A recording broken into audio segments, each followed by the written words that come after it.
네, 헌재 검수완박법 판단에 대한 후폭풍이 거셉니다. 오늘 국회 법사위에는 한동훈 법무부 장관도 출석해서 야당 의원들과 공방이 이어지고 있는데요. 민주당 내부에서는 민영배 의원의 탈당 문제를 두고도 이견이 있는 분위기입니다. 한편 이재명 대표의 강성 지지층들의 비명계를 향한 공세가 격화하면서 도가 넘었다는 비판이 당 안팎으로 나오고 있습니다. 여당 원내대표 선거 전망과 함께 여러 가지 정치권 이슈들 짚어보겠습니다. 김영준 배재대 석좌교수, 최창렬 용인대 특임교수 두 분 모셨습니다. 어서 오십시오. 네, 안녕하세요. 안녕하십니까. 지난주 헌재 판단 이후에 한 장관 그리고 민주당의 전면전 양상 볼 수가 있는데요. 이 부분 한번 여쭤봐야겠습니다. 사퇴 결단을 포함해서 탄핵 이야기까지 나오고 있는데 일단은 해당 사안을 탄핵에 해당하는 사안이라고 저희가 판단할 수 있는 겁니까? 어떻습니까? 탄핵이라는 거는 이제 법적으로 어떠한 나름대로의 위법을 했을 때 하는 게 탄핵 아닌가요?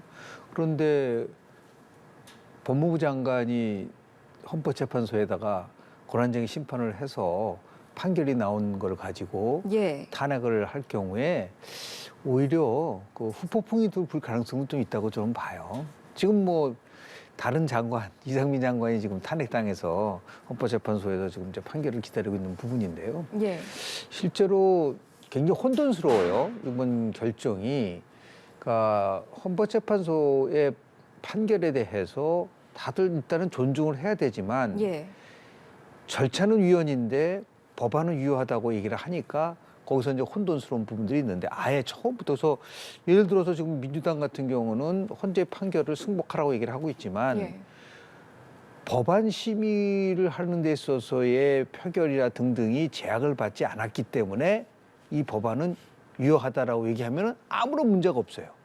그런데 이 문제가 뭐냐면 헌법재판소 자체가 절차에서는 분명히 위헌 법이 있는데 효과는 괜찮다고 얘기를 하니까 이 속에서 오는 혼돈 때문에 저는 이거는 아마 차후에라도 대한민국의 특히 민주주의를 얘기하는 과정 속에서 상당히 논쟁적 여지가 있는 판결이라고 볼 수밖에 없는 부분인데 이거를 정치적인 논쟁으로 다시 격화시키는 것이 과연 옳을까라는 생각을 좀 개인적으로 좀 합니다. 정치적인 논쟁으로 옮겨가는 것 자체에 대한 적절성 여부에 대해서 말씀을 해주셨는데 같은 질문 드리겠습니다. 사퇴론 그리고 탄핵론까지 이렇게 번지고 있는 지금과 같은 모습 어떻게 바라보시는지요? 일단 지금 헌재에서 5대4로 이제 결정이 내려졌어요. 5대4인데 이미선 재판관의 판단은 절차에 하자는 있는데 국회의장의 그 이제 권한이 형해화된 건 아니다. 국회의 기능이 형해화된 건 아니기 때문에 결과는 유효하다. 이렇게 이제 말하자면 이미선 재판관이 캐스팅 보터의 역할을 한 겁니다, 지금. 그래서 9명의 재판관 중에서 4명은 완전히 갈렸어요. 절차 그리고 결과 다 문제가 없다라는 4명이 있고 또 다른 4명은 절차도 문제가 있고 결과도 문제가 있다. 이렇게 됐던 겁니다. 근데 이제 제가 말씀드린 이미선 재판관이 이제 그렇게 양쪽으로 판단을 내린 거예요. 문제는 있으나 그러나 전체적으로 국회의 기능을 형해화하는 건 아니다.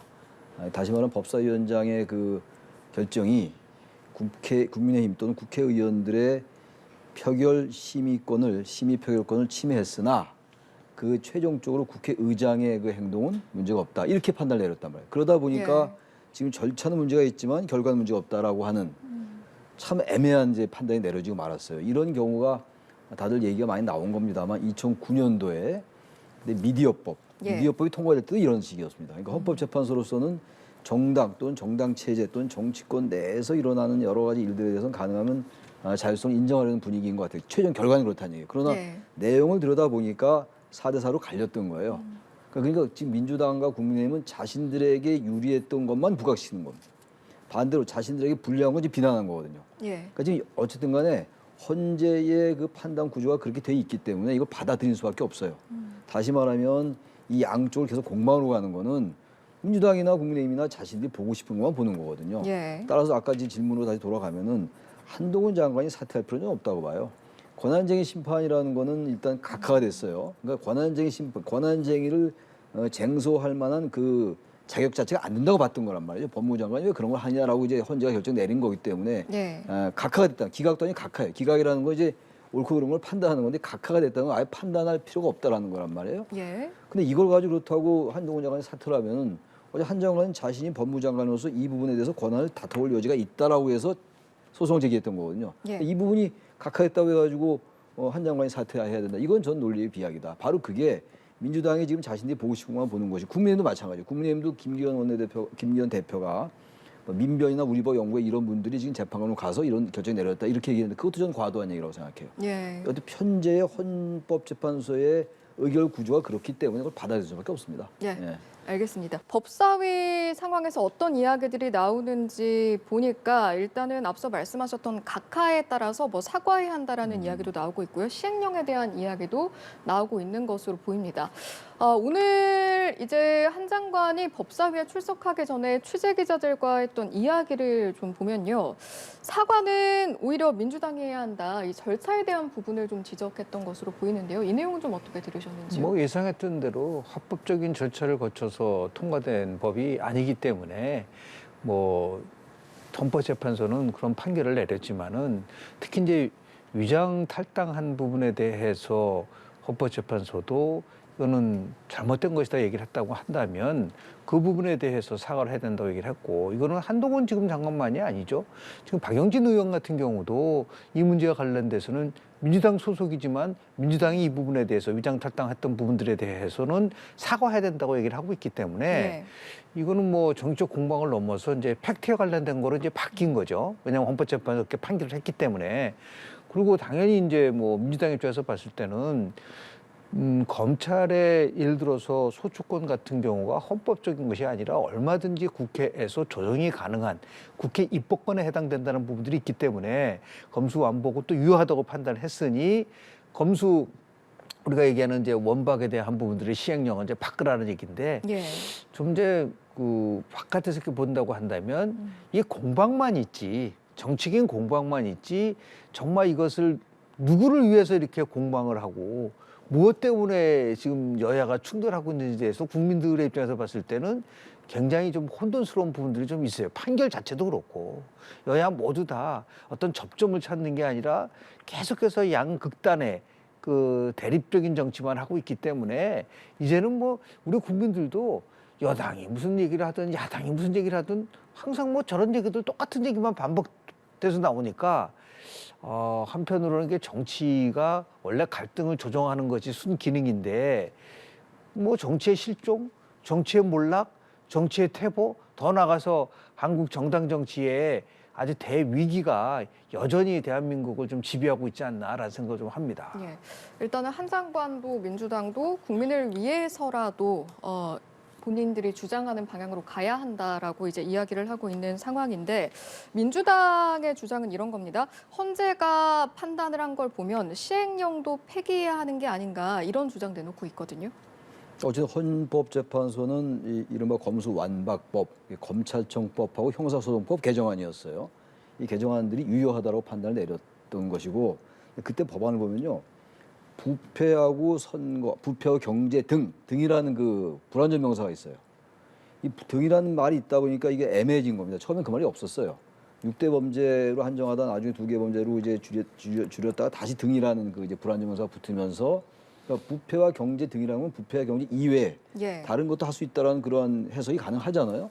그런 이제 근거를 해가지고 시행령을 바꾼 거예요. 법을 바꿀 수 없는 거니까. 예. 그래서 시행령을 이제 바꿔서 시행령에다가 이제 검찰이 수사할 수 있는 부분을 좀 보완한 거였죠. 제가 볼 때 이래요. 지금 이제 절차는 문제가 있고 결과는 유효하다는 좀 애매한 이제 판단을 했다고 다지 말씀하는 거 저도 그렇고 김 교수님 마찬가지고 다른 사람도 그렇게 얘기를 하는데 예. 문제는 이 검수완박법이라는 게 과연 검찰의 수사권에서 어떤 영향을 끼치느냐. 지금 헌재는 이렇게 얘기했어요. 수사권과 기소권은 입법권에 관련된 문제이기 때문에 헌법상이 아니다. 따라서 이게 유효하다고 봤던 거였거든요. 근데 이제 검찰은 한동훈 장관의 경우는 헌법의 영장 청구는 검사가 할 수 있다는 것 때문에 이제 문제가 되는 거라는 이 양론이 갈렸던 건데 아무튼 예. 헌재가 그렇게 판단한 상태에서 민주당도요. 이게 물론 이제 이 검수완박법의 결과는 유효하다 하더라도 절차가 문제가 있다고 얘기했잖아요. 그러면 민주당도 이걸 한번 다시 들여다보겠다라고 하는 게 맞는 겁니다. 이제 와서 다시 판단 내리자마자 지금 이명배 의원 복당을 얘기하는 건 국민에 대한 도리가 아니다라고 일단 말씀드리고 싶고 예. 시행령도 마찬가지예요. 시행령은 물론 여권은 그런 등이라는 말이 있었기 때문에 시행령을 바꿀 수 있다고 얘기합니다만 적어도 상위법 그 법안 개정안의 취지는 맞지 않는 건 분명해요. 따라서 민주당과 지금 이 국민의힘이 서로 자신들에게 유리한 것만 보지 말고 이 판결에 있어서 말이죠. 예. 좀 상대에게 문제가 됐다는 걸 지적을 했잖아요. 헌재가. 민주당에게는 절차가 문제가 있다고 지적한 것이고 예. 국민의힘에게는 그러나 결과는 유효하니까 당신들 따르시오 이렇게 한 거나 마찬가지란 말이에요. 그럼 양당이 다 좀 개정도 하고 시행령도 우리가 좀 자제하겠다 이렇게 해서 뭔가 다시 이 법안을 다시 들여다봐야 되는데 그건 저희 기대일 뿐이고 그게 가능하겠냐고요 지금. 그러니까 완전히 지금 이 검수완박법이 검찰 개혁에 관련된 법안에 대해서 너무나 극단적으로 갈리고 있잖아요. 또 지지자들도 갈리고 있고. 예. 그래서 원론적으로 볼 때는 이 법을 다시 좀 들여다볼 필요가 있어요. 그리고 이쪽의 법무부도 시행령을 자꾸 시행령 고쳐가지고 상위법의 취지를 위배하면은 이게 또 논란이 된단 말이죠. 예. 양당이 다 그렇게 해야 되는데 지금 양당이 그럴 생각이 전혀 없다.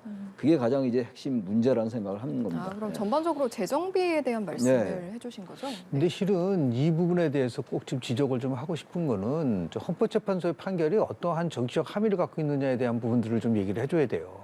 지금 뭐 절차는 위헌이고 결과는 유효하다라는 그걸 넘어서서 이제 헌법재판소의 판결 때문에 대한민국에서는 민주주의가 위기를 맞는데 그 중에서도 이 절차적 정당성은 무시해도 된다는 거예요. 어떤 온갖 꼼수 편법이 일어나도 하더라도 결과는 유효한 거기 때문에 이게 앞으로 의회 과정 속에서 얼마나 많은 편법과 꼼수가 나와도 상관이 없다는 것을 인정해주는, 그러니까 위헌적 행동을 하는 것을 인정해주는 판결인데 이걸 다른 것도 아니고 헌법재판소 판결이 나왔다는 데 대해서 저는 도저히 이해하기가 어렵다. 아니 헌법재판소의 존재 기능이 뭐죠? 헌법에 보장된 기본적인 가치가 위배됐을 때 그거를 교정하게 하고 기본권을 어떻게든 간에 지켜나가는 것인데 예. 핵심은 뭐죠? 왜 절차상의 문제가 있느냐면 다수결의 원칙이 위반됐다. 헌법 제49조. 그런데 이런 식으로 안건 조정위를 무력화시키고 나름대로 심의 표결권을 침해했다고 한다면 헌법적 사항을 침해한 거잖아요.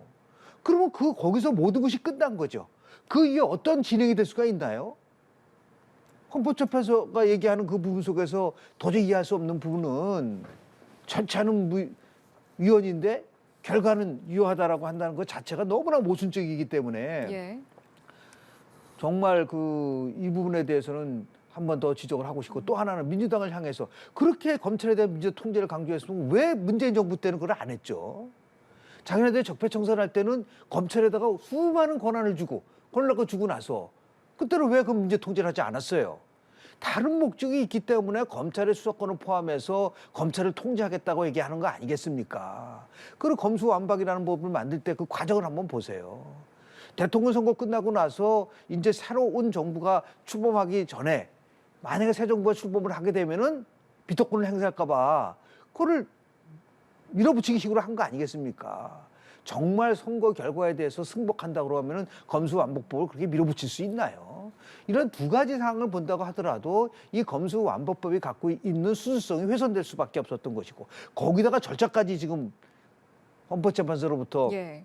위헌 판결을 받았다고 한다면 이건 보통 일이 아니죠. 그리고 시행령 고치라고 얘기를 하는데 그러면은 차라리 등이라고 하는 것을 정확하게 고친 다음에 하든지.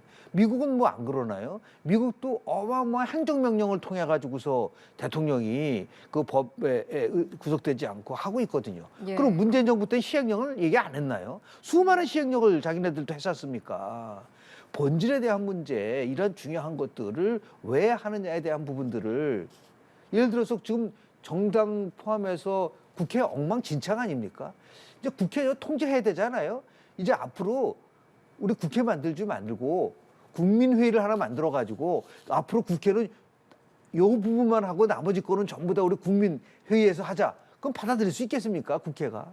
헌법재판소도 앞으로 헌법재판과 관련된 거는 형사소송과 관련된 것만 하고 민사소송 같은 경우에는 우리가 이게 헌법재판이 아니라 국민재판으로 바꿔가지고 하자 그러면 그걸 받아들일 수 있겠나요? 그러니까 근본에 대한 문제에 대한 부분들을 가지고 우리가 좀 논의를 해야 되는데 너무 쉽고 너무 예를 들어서 보편적인 것을 벗었고 비상식적이니까 야 이거를 우리만이 아니라 해외에서 특히 선진 의회 민주주의를 채택하고 있는 나라에서 지금 대한민국에서 일어나고 있는 걸 보면 어떻게 평가할 것인가 저는 낯뜨거운 장면이라고 저는 봅니다. 예, 본질에 대한 말씀을 해주셨고요. 특히 이제 절차적 하자 말씀을 하셨으니까 이게 사실은 민영배 의원 탈당에 대한 부분인데 이 부분과 관련해서는 민 의원의 복당도 지금 논란이 되고 있습니다. 민주당 내부에서도 의견이 좀 갈리는 것 같던데 어떻습니까? 보세요. 지금 이제 민영배 의원이 위장 탈당은 다 인정하는 거잖아요. 그것마저 부인할 수 없는 거 아닙니까? 물론 민주당은 지금 민영배 의원의 뭐 자율적인 판단이라고 얘기합니다만 우리가 상식적으로 볼 때 민영배 의원 혼자만 판단했겠냐고요. 당연히 민주당 지도부가 상의했겠죠. 국회의원이 자기가 있는 정당을 탈당해서 안건조정위원회 의결 때문에 그쪽으로 갔던 거 아니었겠어요. 무소속으로 말이죠. 근데 이제 와서 이 부분을 아무 일도 없다는 듯이 복당을 한다. 그건 맞지 않는 것 같아요. 헌법재판소가 어쨌든 절차에 문제가 있다고 인정한 거 아닙니까? 그 법사위원장의 그 이제 심의 표결권이 국회의원들 심의 표결권이 법사위원회의 그 안건 조정 심의위원 때문에 형해화된 거라고 인정을 했어요. 침해받았다고 얘기를 했다고요. 근데 이제 와서 그게 결과는 그러나 그럼에도 불구하고 국회의장의 행위는 정당하다라고 했다고 해서 민영배 의원 아무 일도 없다는 듯이 지금 복당한다고요? 아무리 국민들이 국회에 대해서 정당에 대해서 아무런 권한이 없다 하더라도 지금 우리나라 국민들이 할 수 있는 건요 투표밖에 없어요. 말이 정치 참여지 뭐 SNS에 글 올리고 뭐 그런 거에 뭐가 있냐고요 사실. 근데 아무리 국민들이 그렇다 하더라도 이제 와서 그 민영배 의원 복당하고 선거 때 뭐 어느 지역구에 출마할지 모릅니다만 그렇게 하는 건 국민에 대한 도리가 아닙니다. 그건 저는 사과해야 된다고 봐요. 사과한 다음에 그럼 네. 복당을 뭐 하게 되면 하는 거겠죠. 그럼 막을 도리는 없는 거 아니겠어요? 근데 예. 그 부분을 시간이 좀 간 다음에 뭔가 사과도 하고 어떤 절차를 거친 다음에 복당을 해야 되는 것이지 복당을 하더라도 헌법재판소의 그 판결이 잉크도 하지 마르기도 얼마 안 됐는데 말기도 안 했는데 이제 복당하겠다고 얘기한다면 아무리 민주당을 지지하는 유권자들이 볼 때도 그게 타당하다고 보이겠냐고요. 예. 그래서 그건 맞지 않아요. 그리고 알겠습니다. 사과하는 게 맞아요. 아니 잘못됐다고 헌법재판소가 인정했잖아요. 근데 그거 사과 안 하면 어떡합니까? 그럼 그래서 뭐 또 헌재에 또 그 결과 유의한 것도 인정하고요. 자기한테 좋은 거 인정하고 좋지 않은 거 인정하지 않는다. 그게 내로남불이 아니면 뭐냐고요. 거의 다 마찬가지예요. 국민의힘도 그렇고. 예. 그러니까 지금 아까 김 교수님 말씀 그런 얘기가 나오는 거예요. 오직하면 일반 국민 말도 안 되는 얘기지만 국회 폐지하는 얘기가 나오겠냐고요. 오직하면. 네. 근데 이 사과나 예를 들어서 지금 얘기하는 뭐 복당 그 문제가 중요한 게 아니고요. 국회의원이 법을 만들 때는 그 법이 갖고 있는 본질적인 취지에 대한 것들을 합의를 한 거 아니겠습니까? 예. 국회 선진화법을 만들었을 때 그 안건 조정회의를 만들었던 거는 국회법 해설을 가서 한번 좀 읽어보시라고 그러세요. 국회의원 보러. 그 국회법 해설에 따르면은 안건 조정위에는 의석수와 상관없이 충분하게 대화하고 토의를 하기 위해서 만든 거기 때문에 지금도 뭐 사과하고 탈당하고 나서 다시 똑같은 안건 조정회에 열렸을 때 무소속으로 탈당시킨 다음에 다시 오게 하는 이런 부분들을 어떻게 고칠 것인가에 대한 얘기를 해야지 지나간 걸 가지고 뭐 사과하느냐 뭐 다시 복당하느냐 그게 무슨 의미가 있어요. 법의 취지에 대해서 자기네들이 법을 만들어 놓고 법을 취지를 훼손하는 사람들이 국회의원의 배지를 달고 있다는 거고 국민의 대표라고 한다는 것을 어떻게 우리가 인정할 수 있겠습니까? 이거는 여야의 문제가 아니에요. 의회 민주주의를 나름대로 공고화하고 그리고 국민들로 하여금 저 사람들이 우리를 대표하는구나라는 걸 느끼게 해줘야죠. 이 절차상의 모든 걸 다 훼손시키고 나서 지금 결과적인 것만 가지고 뭐 사과하느냐 무슨 뭐 다시 복당하느냐 그 문제에 대해서 국민들이 무슨 관심이 있겠습니까? 다시는 이런 일이 벌어지지 않도록 하라는 거가 헌법재판소가 그나마 준 교훈 아닌가요? 판결이. 참 답답합니다. 예. 예. 복당의 여부를 떠나서 더 중요한 본질에 대해서 좀 집중했으면 좋겠다라고 이제 말씀을 해주고 계신데 사실은 이제 이 복당에 대해서 민주당 내에서 의견이 갈리고 저희가 앞서 짚어본 탄핵에 대해서도 사퇴냐 탄핵이냐 의견이 갈리지 않았습니까? 탄핵에 대해서 민주당이 당론으로 채택할 것이냐? 여기에 대한 질문도 여쭤보고 싶은데요. 그러니까 이제 한동훈 장관 탄핵을 얘기하는 거잖아요. 예. 제가 아까 말씀드렸잖아요. 탄핵받을 이유가 별로 없어요. 이제 한동훈 장관은 법무장관으로서 자신이 이 권한을 한번 다퉈볼 만하다. 검수완박법이 문제가 있다라고 해서 헌법재판소에다가 권한쟁의 심판을 낸 거잖아요. 예. 근데 헌재는 어쨌든 그것에 대해서 그 부분에 대해서 장관이 국무위원이 이런 거 내릴 자격이 없다. 그러니까 아예 그냥 이건 판단할 필요도 없다라고 각하시켜버리는 거란 말이죠. 예. 근데 그렇다고 이걸 탄핵한다 그건 말이 되는 것 같지 않아요. 그리고 지금 얘기는 제가 알기에는 민주당 의원하고도 얘기를 해봤는데 예, 기본적으로 민주당 내에 한동훈 장관을 정말 사퇴시켜야 탄핵시켜야 되겠다는 의견이 많지 않은 걸로 알고 있어요. 소수 의견이다. 저는 소수 의견이 단지 이제 또 일부 기류는 그런 것 같아요. 한동훈 장관의 태도를 보고 결정하자. 오늘 법사위 이제 출석했었잖아요. 아, 한동훈 예, 예. 장관의 발언, 태도, 수위 이런 걸 보고 좀 판단하자 이런 분위기도 좀 있는 것 같아요. 예. 그러니까 지금 사퇴나 한동훈 장관이 사퇴할 리도 없을 것이고 탄핵하려면 할 수 있죠. 근데 탄핵이 되면 일단 직무가 정지되는 거니까 그것도 이제 헌재 판단을 받아봐야 된단 말이죠. 예. 해임 건의하고 또 다른 거거든요. 탄핵이라는 예. 거죠. 그래서 한동훈 장관의 탄핵 거론하고 사퇴 거론하면 이게 그야말로 이 문제를 다시 정치 공방으로 끌고 가는 거예요. 사퇴할 리도 없고 탄핵한다면 정치 공방은 더 거세질 거고 예. 그야말로 국회의원들이 뭐 국민들 가지고 장난합니까 진짜? 그건 별로 의미가 없습니다. 예. 알겠습니다. 오늘 여의도 연구원장으로 이제 업무를 시작한 박수영 원장 네. 같은 경우에는 이 같은 탄핵에 대한 언급 자체가 오히려 한 장관의 어떤 정치적인 입지라고 할까요? 이런 무게감을, 중량감을 더 키워줄 수도 있다. 이와 같은 발언도 해석을 될 수 있는 그런 발언들을 내놓았거든요. 어떤 상황에 대해서 정책 해석을 어떻게 하냐는 거는 뭐 자신의 이해관계에 의해서 얼마든지 얘기할 수가 있겠죠. 그런데 과거가 아니라 바로 우리 윤석열 검찰총장 그때 사태를 한번 보세요. 검찰총장이 성역 없는 수사를 하다 보니까 굉장히 이제 집권 세력으로부터 집중적 공격을 받았고 예. 결국 임기를 채우지 못하고 검찰총장직에서 나왔어요. 근데 그 이후에 많은 국민들이 뭐라고 평가를 했죠? 윤석열 당시 검찰총장이 열심히 수사를 하고 있는 것 같은데 그걸 힘으로 끌어내린 것에 대해서 많은 국민들이 집권 세력을 비판했고 그것이 결국은 정권 교체의 빌미가 됐었던 것도 사실 아닌가요?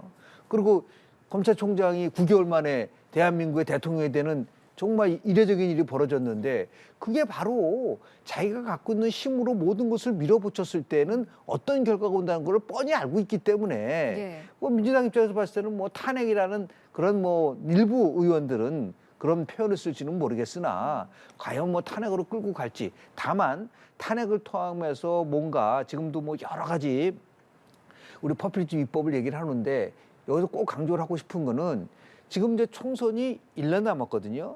네. 총선은 통상적으로 특히 중간평가 성격을 갖고 있는 총선에서는 결국은 집권당과 정부가 잘하느냐 못하느냐가 심판하는데 이런 식으로 탄핵을 남발하고 입법 포퓰리즘을 가서 강행을 하다 보면 심판이 정부 심판만이 아니라 지금 야당은 뭐라 그러죠? 검찰 독재라고 그러잖아요. 입법 독재다. 그러니까 검찰 독재, 입법 독재를 하면 결국 심판은 민주당도 심판을 받는 거다. 다시 얘기해서 이런 식으로 과도하게 정책 행동을 계속하게 되면은 분명하게 국민들도 심판할 수 있는 부분들도 있고 정부가 잘못했음도 심판하지만 지금 이게 거대 의석을 가지고 밀어붙이기 식으로 갔을 때는 분명히 심판받을 수 있다는 거를 염두에 둔다고 한다면 이제는 이러한 정치적 공방을 벗어나서 차분하게 민생을 어떻게 챙길 것인가에 대한 얘기가 나와줘야 되는데 지금 당직 개편하면 뭐합니까? 민생은 다 사라지고 오로지 공방만 가지고 끌고 한다고 한다면 국민들이 봤을 때 저런 국회가 뭐가 필요하느냐. 의회를 연구하는 연구자 입장에서 봤을 때 대한민국의 의회, 국회는 정말 대위기다라는 말씀 좀 드리고 싶습니다. 예, 알겠습니다. 민주당과 한동훈 법무부 장관 공방이 어떻게 이어질지 일단 또 당장 법사위도 진행 중에 있는 상황이니까요. 좀 분위기를 지켜보도록 하겠습니다. 민주당 상황도 한번 살펴보죠. 일단 민주당 같은 경우에는 비명계 이원욱 의원의 자택 인근에서 이재명 대표의 강성재 지층이 시위를 벌였다. 이게 좀 이야기가 많이 나오던데 왜 논란이 되고 있는 겁니까? 그 개딸이라는 이제 그 지지자들 얘기인데 그 오늘도 그 얘기가 많더라고요. 예. 기자들 전화도 많이 오고 그러는데 예. 이게 팬덤이라고 그러잖아요. 팬덤 지지층이라는 게 이제 강성 지지층을 얘기합니다. 근데 팬덤이라고 하더라도 개딸이라는 분들은 좀 과도하다고 좀 봐요. 이원우 의원은 민주당 의원이잖아요. 이원우 의원이 좀 이재명 대표에 대해서 좀 비판적인 소리도 많이 냈어요. 지금 민주당 내에 이재명 대표 이른바 친명계에 대해서 비판적인 목소리를 내는 분들이 의외로 많잖아요. 서른 의원, 조웅천 의원도 있고 이상민 의원도 있고 박영진 의원도 있고 많아요 이제. 네. 그게 소수도 아니에요. 그리고 나름대로 중진 의원들이란 말이에요. 근데 그분들이 당내에서 민주당의 가치에 공유합니다만 당내에서 이재명 대표에 대해서 비판할 수 있는 거죠. 국민의힘도 마찬가지예요. 친윤 그룹에 대해서 비윤 그룹이 얘기할 수 있는 겁니다. 예. 정당은 당연히 주류와 비주류가 같이 존재하는 거예요. 공유하는 거, 공존하는 겁니다. 그게 또레랑스 아니에요, 민주주의라는 게? 근데 이재명 대표에 대해서 조금만 듣기 거북한 얘기를 하면 이원우 의원 집 앞에서 시위를 하고 그분이 뭐 당원인지 아닌지 모르겠어요, 저는. 그리고 무슨 뭐 일부 보도에 의하면은 뭐 얼굴도 뭐 그 얼굴이 아니라는 거 아니에요? 지금 이현우 의원 얼굴이 아니다 뭐 이런 얘기도 있어요. 그건 그야말로 그건 뭐 사소한 거일지 모르겠습니다만 예. 그런 식의 어떤 그 지지라는 게 팬덤의 지지를 넘는 거라고 좀 봐요. 그거는 정치의 지나친 편향성을 더 조장시키는 것이고 예. 그 정치를 과도하게 어떤 이념이나 가치에 대한 자기의 소신된 주장이 아니라 특정인에 대한 맹목적인 지지로 하는 거니까 그 특정인도 자기가 지지하는 사람에 대해서도 비판할 것은 비판할 수 있어야 돼요. 그래야지 정말 지지를 하는 거죠. 부모 자식 관계에 비유하면 안 됐습니다만 부모가 자식을 아낀다고 해서 무조건 다 감쌉니까? 그러지 않잖아요. 예. 제가 볼 때 개딸의 이러한 행동들 모든 행동이 그렇다고 제가 말씀드린 건 아니겠습니다만 저 최근에 이원 의원에 대한 그런 부분들이라든지 최근에 또 이재명 대표의 사법 리스크에 대해서 과도한 그 이제 당내 의원들에 대한 뭐 문자 폭탄 같은 거 과거에도 문파도 이른바 문파라는 분들도 있었어요. 근데 그분들보다 훨씬 더 강한 것 같아요, 강도가. 이건 결국 이재명 대표에게도 부담이 되는 것이고 예. 민주당에게도 부담이 되는 거예요. 유권자가 민주당 지지하는 사람이 있는 게 아니잖아요. 중도층도 있잖아요. 중도 진보도 있고 중도 보수도 있지 않습니까? 이 사람들 스윙 보터들이라고요. 이런 행동들이 계속 노출되면은 과연 그런 유권자 이른바 MG 뭐 수도권이라고 얘기를 하는데 그렇게 좋아하겠냐고요. 저는 그래서 이런 부분들은 정치를 지나치게 퇴행시키는 거다. 우리 네. 민주주의의 적이다라고 생각해요, 저는. 알겠습니다. 민주당의 이재명 대표도 정말 민주당원일까 의심이 되기도 한다 만류를 했는데 사실 이런 상황이 벌어지고 또 이 대표가 만류를 하고 이런 발언을 한 게 또 이번이 처음은 아니란 말이에요.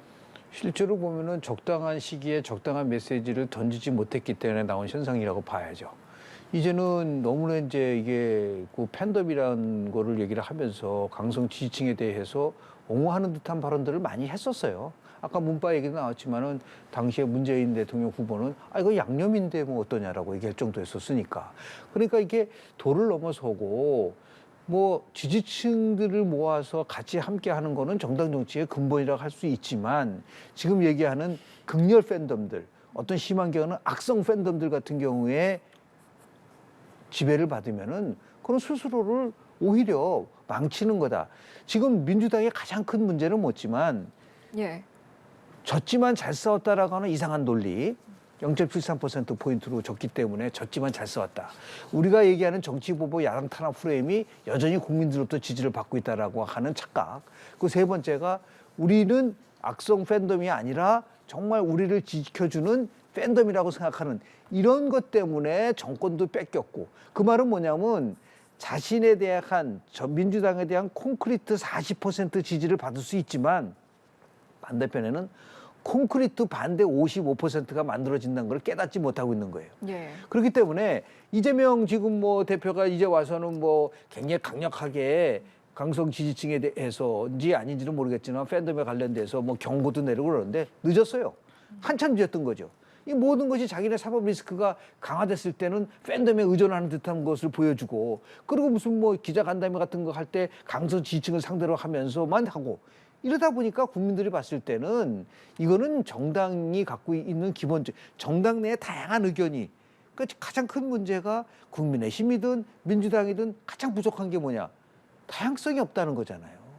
이 팬덤에 의해서 지배당하면은 당연히 다양성은 없어지고 한쪽으로 쏠림 현상밖에 나올 수밖에 없는 이런 부분들에 대해서 당 지도부가 강도 높게 그래서는 안 된다고 얘기를 해야 되는데 이게 지금 한참 흘렀잖아요. 대통령 선거 끝나고 나서 지금까지 계속 했던 거 아닌가요? 특히 이재명 대표에 대해서 공격하는 사람들 향해서 저런 식으로 무차별적으로 그리고 더 나가서 체포동의 문제에 대해서 마치 반대 비밀투표인데 그걸 어떻게 알아요? 근데 그걸 가지고서 저런 식으로 가져간다는 거는 결국 이거는 뭐 자해정치다 한마디로 네. 지금이라도 앞으로라도 이런 것이 났을 때 즉각적으로 지도부들이 말리고 만류하고 응징할 수 있는 그런 태세를 보여줘야 되지 않을까 생각을 좀 합니다. 저는 이재명 대표가 단순하게 경고한다, 뭐 단호한 조치 취하겠다 이 말도 뭐 필요합니다만 정치 언어가 필요한 것 같아요. 법률적으로 할 수 있는 문제가 아니에요. 뭐 명예훼손 같은 걸 할 수 있겠죠. 근데 이 정치적 사안을 뭐 그걸 또 명예훼손을 합니까? 가뜩이나 네. 정치 사법화가 문제가 많이 되고 있기 때문에 제가 이재명 대표 같으면 이렇게 얘기할 것 같아요. 저는 그런 지지 사양하겠다. 왜냐하면 지금 제가 정치를 하는 이유는 대한민국의 정치 발전과 민주주의 발전에서 일을 하는 건데 예. 여러분들의 저에 대한 지지는 고맙습니다만 그런 지지가 저를 굉장히 힘들게 만들고 있고 한국 정치를 지금 나락으로 떨어뜨리고 있다. 민주주의를 더 퇴행으로 몰고 가고 있다. 저는 그래서 그런 지지 고맙지만 난 사양하겠다. 예. 이렇게 해서 강력한 얘기를 좀 해줘야 돼요. 그래야지 뭔가 그 사람들이 정신을 차리죠. 그렇지 않고 자꾸 단호한 조치 취하겠다, 경고한다. 이건 그냥 일상적인 언어밖에 안 되잖아요. 그런 강력한 의지를 좀 인식을 개딸이란 분들, 지지자들 분들께 좀 전달하는 게 좀 맞다고 생각해요. 예. 지금보다 좀 더 강한 강도의 발언이 필요하다라는 강도의 말씀이시죠? 문제가 아니라 보다 분명한 메시지를 전달할 필요가 있다는 거예요. 좀 더 명확하게 단호한 전달을 해라. 조치, 뭐 경고 이런 얘기는 워낙 많이 나온 얘기니까 그거 말고 예. 지적이면서도 정치적 언어를 통해서 그분들의 그런 행동을 좀 막을 필요가 있다고 생각하는 겁니다. 알겠습니다. 요 내용도 한번 짚어보도록 하죠. 민주당의 당직 개편 인선이 발표가 됐습니다. 오늘 오전 중에 발표가 됐는데 사실은 총선을 앞두고 또 사무총장의 역할이 중요해지다 보니 좀 이게 변경사항이 있을까라는 궁금증이 많았는데 유임이 됐습니다.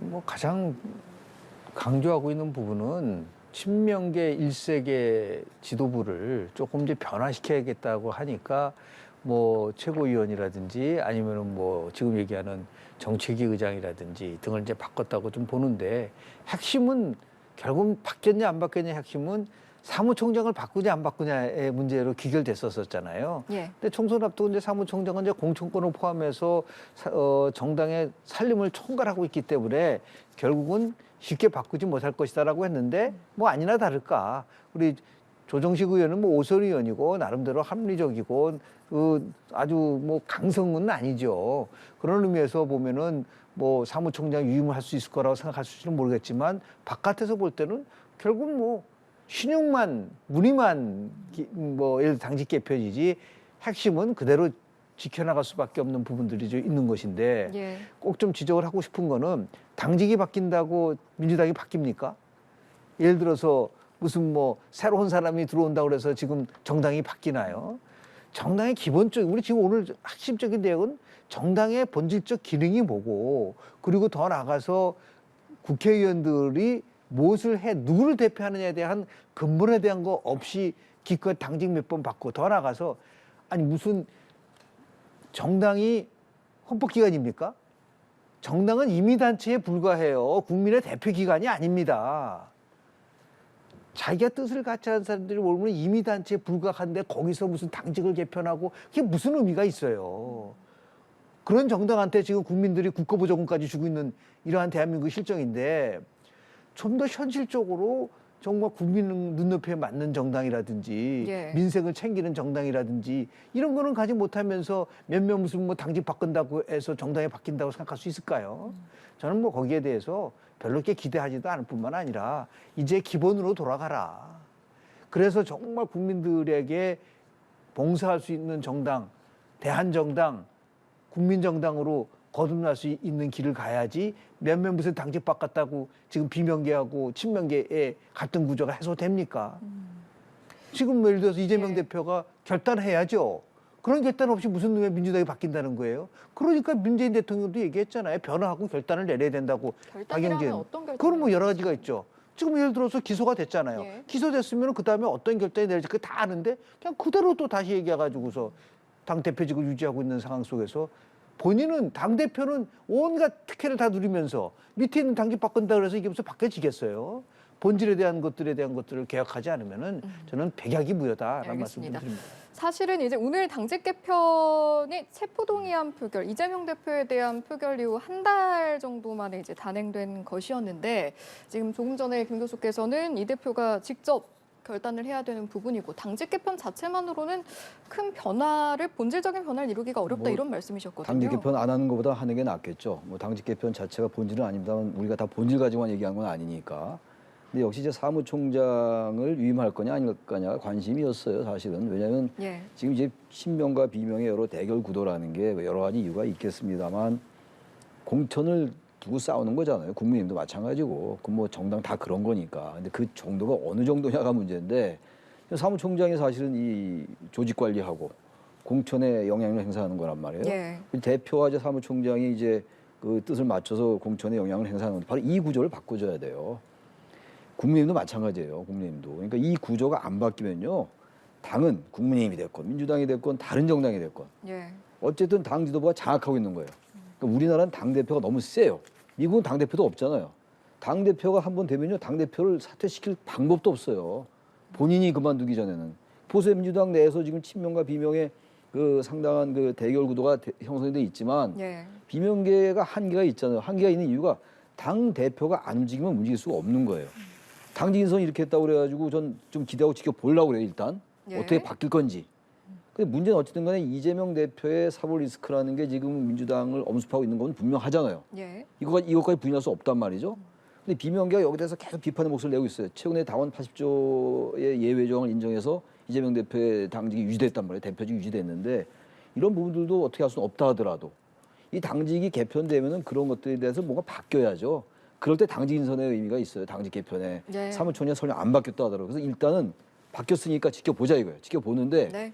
이게 뭐 사무총장이 안 바뀐 상태에서 그게 크게 바뀌겠는가 이런 우려도 있는 게 사실이죠. 네, 알겠습니다. 지켜보자라고 이제 말씀을 해주셨는데 민주당은 일단 통합, 탕평, 안정 이 세 개를 고려해서 이번에 당직 개편을 했다라고 하는데요. 이제 앞으로의 상황도 좀 함께 보시죠. 국민의힘 상황도 짚어보겠습니다. 원내대표 선거 이제 얼마 남지 않았는데 하마평에 오르던 인물들이 이제 사퇴가고 이제 2파전 정도로 그렇죠. 좁혀진 것 같던데 어떻습니까? 아마도 제가 볼 때는 이제 지역적인 고려가 굉장히 중요하게 여겨지고 두 분 다 친윤이니까 예. 예를 들어서 뭐 지금 뭐 대구 출신의 윤 의원과 그리고 수도권 출신의 이제 김 의원 둘이서 붙는 건데요. 예.